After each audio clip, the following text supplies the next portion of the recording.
Hey guys, so I wanted to do a video for you guys since I won't be able to do the diamond call. Um, and the reason I wanted to do this is because many of you are diamond or you're fallen diamond, or you just can't seem to get past that diamond or that star diamond. And I excuse me, and I started to look at it and I started to think that it's really annoying. I started to think about, well, what are some things that people need to do to get to team leader? And I thought to myself, the first things first, the stuff that you guys need to be doing, messaging, posting 3 to 5 times a day, that stuff needs to really become second nature. You really can't, that can't be something that's like on your mind in terms of like, I have to do it. It really needs to come second nature for you. And so if whatever you have, blocks, self-limiting beliefs, whatever it is, figure it out, because that needs to be almost a given that you are doing those things. And so what are the other things that you need to be doing to create and be a team leader? And we know a team leader is somebody who hits Success Club. And again, that is a given. That needs to be a given. Second thing is you need to have personally sponsored coaches that are at least earning a point or two. And recently I've actually saw a lot of you guys start doing that in your business. You have your coaches who are hitting Success Club and getting points, which is completely awesome under your leadership. The next thing is how much you earn. You have to earn, I believe it's $1,000 a month in order to be considered a team leader. That can either be through your team volume, or it can just be through commission-based or whatever.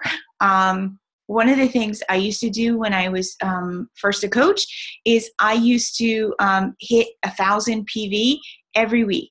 And this was before I signed a lot of discount coaches and things like that. But, what I'm saying is you need to have some sort of written in the sand kind of number that you go after every month. And if you're signing a lot of discount coaches, then maybe it's right or left volume or whatever it is, so that you can hit it. And then the next thing is your weak leg volume needs to go up. And I think it needs to hit 5,000. And for some of you who are newer diamonds and don't have like a ton of workers, it's going to be a struggle.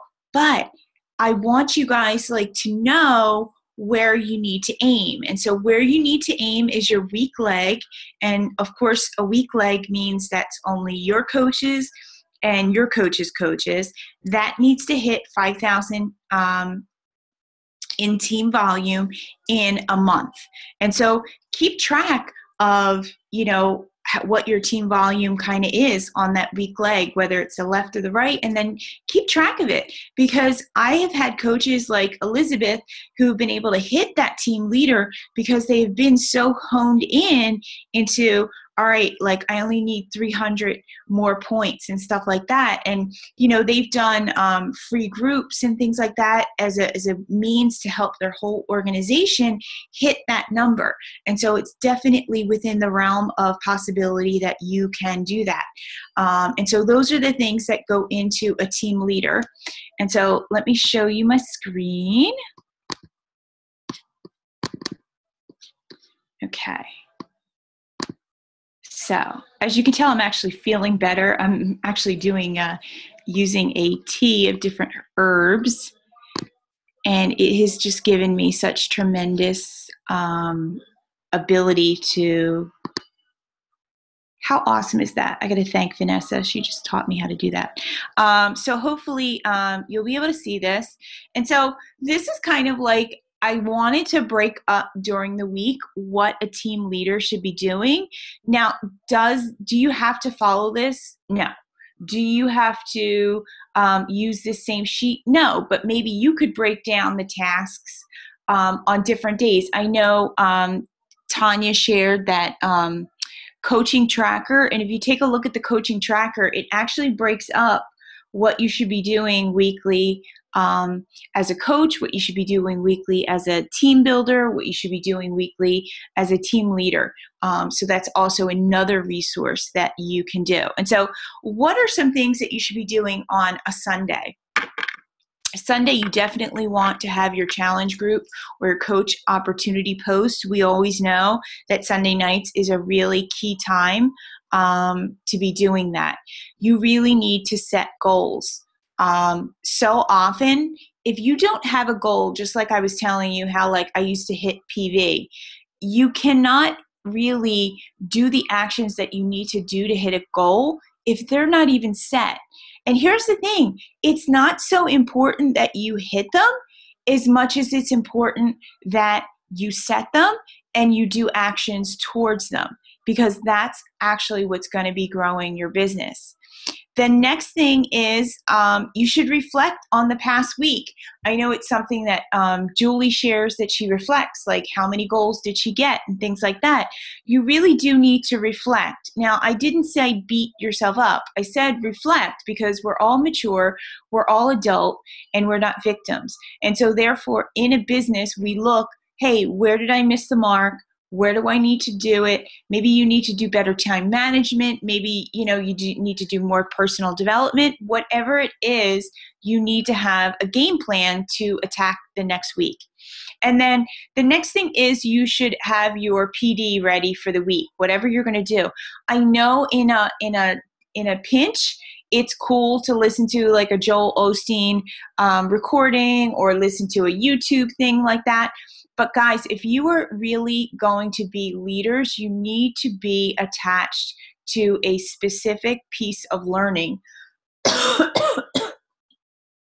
so that you can have things under your belt that you can teach to your team, that you can learn more about yourself so that you can be a better leader. The next thing is on Mondays. On Mondays, you should be writing out your diamond or star diamond configuration. Now, sometimes people do this on Thursdays. It's up to you. But on Mondays, I always check in because I always figure that sometimes people come up inactive on a Thursday, and maybe it's because their shake didn't come or whatever. And so Mondays, I kind of feel like it allows all that stuff to happen. And so I check to know, not only do I actually check my own configuration, I actually check all my diamonds downline. I check who's going inactive, who's going to have a problem. Now, here's the thing. I have actually stopped reaching out to my diamonds to handhold. And the reason is because I cannot continually keep telling my diamonds, hey, your husband's going to drop if you don't do this. I will do it if I feel like them dropping is going to create a problem in my business, because then I have to. But if it's not going to create a problem in my business, I would prefer that my coaches learn that learning their downline and knowing, when their husband needs to order or when they need to order, or knowing if a coach has a return or is inactive. I cannot handhold my coaches through that. I really need them to take a leadership position, and I really need them to take care of it themselves. And so I look at who's inactive. I look at who's going to be rank advancing in my business, in my downlines, who's dropping. I also check for personal sponsored volume for coaches, because don't forget, guys, you could have the whole placement down, but if your diamond coach doesn't have 100 PV for the month, they will drop. And so that's always important. That's always a big thing during elite time. People forget to check that. And they've been knocked out of elite because people only had like 87 personal volume points instead of 100 and all that other stuff. But coaches need 50 PV. Emerald coaches need 90 PV. And diamond coaches need 100 PV. And I believe star diamond or 2-star diamond need 200 PV, if I'm not mistaken. So I always check those things. Look for challenges and look for positives, because it's really easy when you drop rank to kind of be upset and feel like, oh, this isn't going to work, whatever. you need to look at that as a challenge. So what are my challenges? Right now this week as I'm doing this, my challenge is I'm not going to go into my 10-star bonus unless one of my diamonds hits diamond again. And so that's a challenge for me. I also look for the positives because you have to come away with some positives because, as Tony Robbins says, you really want to know how bad something is, but you don't have to make it worse than it is. And so always be able to take away your positives. A lot of my positives are I have solid coaches who I never have to worry about them dropping. And they have a really good, solid business. And so I always take that time to be grateful for that. And then obviously for every week, I put that you should be doing a power hour, even if you are a leader and a diamond. I really feel like the reason why diamonds tend to drop rank and have issues with stability is because they don't do the things that got them to diamond, and that's doing a power hour and being intentional. And so I put that in there as a reminder that it doesn't matter if you're a leader, you need to do your power hour. On Tuesdays, I want you to take a gut check because I know I do this myself. I take a look at what I've posted. I take a look at, am I providing enough value for my people, or am I just trying to get them to join challenge groups and coaching opportunities? Is the energy good on my page? Does it look like I kind of am not dialed in, and things like that? And so that's just a gut check that only you can figure out, and do that. And also do it for your invites. Are you actually inviting people? Are you adding people to your network? Because here's the thing, guys. I have really realized that this business isn't about like adding 50 people a day to your network. It's truly about being consistent with the adding 5 people a day to your network and doing the messages, because over the long run, you are actually going to find that you're less stressed, and you're going to find that people are going to be responding, and you're going to be in different areas with people. So it's not like you sent out 40 emails and now you're just waiting for everybody to answer you. And so once you get into that consistent of doing that, it's going to be better for you. I always like to check and see, like, how are my training groups going? How are my challenge groups going? I recently started keeping track of the people in there. I really only had the bandwidth to take care of my personally sponsored coaches and my personally brought in customers and discount coaches. And so I do try to give a little love to my coaches and customers who aren't mine, but I really can't take myself away from my job, which is to take care of the people who signed up with me. And so I do a gut check. Am I seeing nobody posting? Am I seeing that it looks like everybody's kind of off track? Am I doing do people seem like they're getting great results, things like that? And I will start to think about, what things can I add to my challenge group to inspire them, and things like that. And then again, I added the power hour. On Wednesdays, I want you to run reports, and I actually already did the YouTube video. And so it will teach you step by step how to run a report. As a coach, as a leader, you really need to start learning how to run reports and filter reports.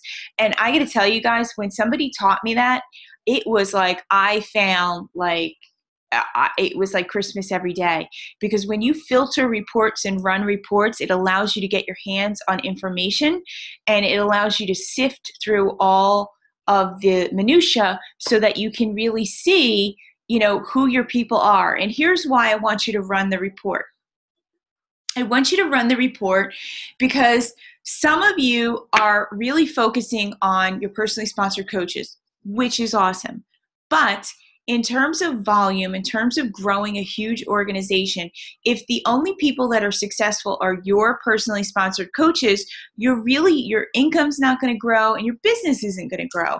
And so I really need you to take a look at who are the other coaches in your downline who are doing things so that you can start to kind of just give them a little love. And so when I run reports, I want to see who's bringing in volume. I don't care if it's my personally sponsored coach or somebody else. I want to know, did somebody sell 300 PV this week? Because I might send them a little message, or I might send a message to their personally sponsored coach and say, hey, so-and-so's killing it. I think that's great. Just so that they know that my eyes are always on the organization.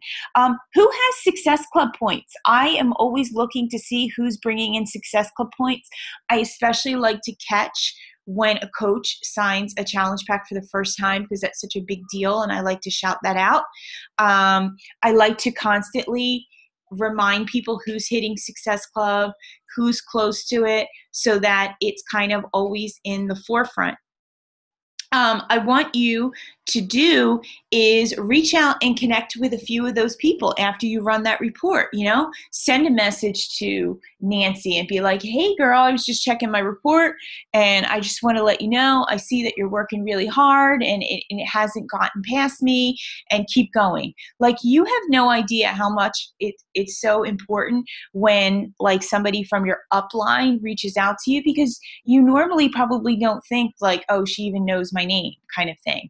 Like, I just remember when Christine Dwyer reached out to me, or, so many other people, and it makes a difference, and it can truly make a difference, especially if they don't have a coach who is kind of like dialed in as much as you are to the business. You can kind of bridge that gap for them. And the next thing is your power hour. Again, on Thursdays, as you know, is our payday. Obviously, you're going to go into your back office. You're going to check to see what's going on, who rank advanced, who dropped, that kind of thing. I particularly try to think about what I'm grateful for, because there's been very many times when I went into my online office on a Thursday and I like literally wanted to throw up, because it was like, who dropped, or what happened to my rank, or whatever. And it just got really icky. And so one of the things that I started doing was I started to be looking for reasons to be grateful. And I started to look at my paycheck, and I started to look at my paycheck that I think it's called matching bonus. And this is something that Christina Delgado taught me. And she said, you really want to keep an eye on your paycheck, on your matching bonus, and see that it's growing, because your matching bonus is 10% of what your personally sponsored coaches are earning. And so, if your paycheck, if that part of your paycheck is growing, it means your downline's paychecks are growing. And so I have literally watched some of my coaches, like, that number get bigger, because they're working, they're bringing people in and things like that. And so I always think that that's a really good indication of leadership, when you look at your paycheck to see what's going on with matching bonus and things like that. And another thing that's really cool is when you see like coaches earning a team bonus for the first time too, which is really exciting. So I just wanted to point that out to you, that maybe you didn't know that in your paycheck. Were your goals hit this Thursday? Like, are you at Success Club yet, or whatever it is? Maybe it was a financial goal you set to yourself. I know a lot of you don't set financial goals for yourself, and I think it's really important that you do so, because I firmly believe that when you set a goal, like, I want to make this much money, your actions actually start leading you to doing that. And so who needs a shout out? There's different reasons why people would get a shout out. Maybe they hit Emerald, they hit Diamond rank, maybe they are a success starter, maybe they are a Success Club All-Star, There's lots of different reasons why you can always shout out people. And as you know, it's our fourth vital behavior. And so that gives you even more. And, for those of you coaches who don't have a ton of working coaches, maybe your shout out is to like somebody in your challenge group who's really working hard. And that could be a way to kind of like build their confidence to actually become a working coach. And then again, Power Hour is there. I personally on Thursday don't spend too much time looking to see who's inactive and who's not, because I don't want to like ruin my vibe on Thursdays. Thursdays to me are all about kind of just being fun and stuff like that. And sometimes on Thursdays I try not to work as much as I do, because I just think that this business is so amazing and does allow you to have so many freedoms and stuff. And so let's take a look at Friday. Friday, I really want you to take a look at what you're doing mentoring wise. Mentoring is a little different than kind of sending a message out to somebody. Mentoring is really truly working one-on-one with people. And I mentor people through phone calls usually, for the most part, and have one-on-one calls with them. I'm starting to actually make that a little more specific when I mentor people, because I really want it to be a two-way street, because I think too often sometimes mentoring calls can lead to venting calls. And for the most part, I don't think I have a problem with that with my coaches, but I think that it can become a complaint session. And we all know complaint sessions, while it might be great to vent, it's really not going to be productive. And if you're meeting with your coach, there are so many amazing ways that you can mentor without having it to be a complaint session and things like that. And so, I always like to take a look and see, like, how many coaches did I talk to this week? Like, how many people did I truly mentor? I want to know what value I'm bringing to my team this week. There's so many YouTube videos. There's so many things that you could learn about being a coach and stuff, that you can, create that in your own language or your own way of speaking and teach that to your coaches. As you know, there is a ton of information and you can get really overwhelmed, but don't get overwhelmed. Maybe it's just one thing, that you've learned. Maybe you're a newer coach, and so you start making training videos on YouTube. That's the greatest thing about making those training videos and things like that, because you don't have to keep explaining the same thing over and over again. And so if you find that there's something that you keep re-explaining to coaches, that might be a great YouTube topic for you to do. As of right now, I'm actually using Zoom, and it's just me, and I take this Zoom and I upload it to YouTube. There's lots of other different ways you could do a live video. Maybe, once a week you go live in your group and you do like a Q&A session, where, and you tell people, all right, Q&A session, let's talk about inviting, and you get on there. So it doesn't have to be as fancy as you think it has to be, and you don't have to wait for permission to have your team to be a certain size before you start doing those things. And in fact, I've always found that coaches who take that initiative actually often build great teams because they're doing that. Team call ideas and trainings. If you're doing a team call and if it's 2 people, guess what? Those 2 people are awesome and they should be given your time, and you should be able to, work with them. Don't think because, 49 people aren't jumping on a team call that it's left.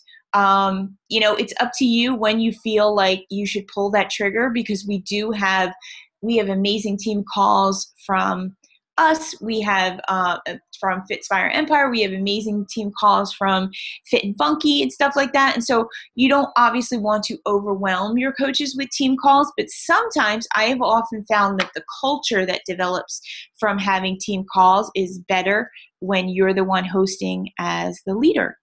And so Power Hour, of course. And then, so on Saturdays, I gave you a day off.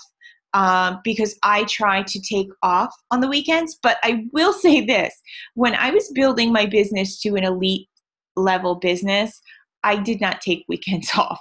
And so that's up to you. I think that there definitely is balance in this business, but there also is hitting and setting huge goals and hitting them. For some of you, weekends might be a time when you can actually do some of the things on here, and during the week might be a little harder.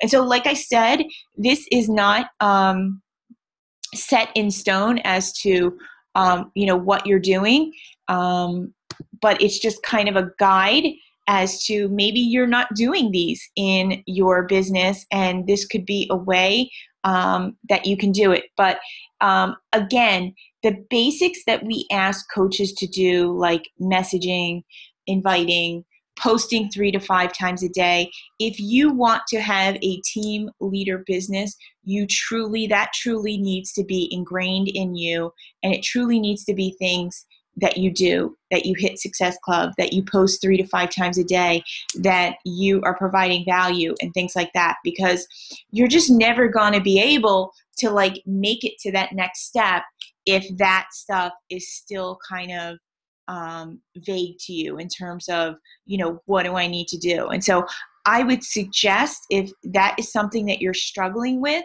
that you use some sort of coach tracker, that you use some sort of list that you make yourself of things that you need to do, must-dos in your business, so that you can help guide yourself so that you don't fall off and have those issues. But if you have any questions, just let me know.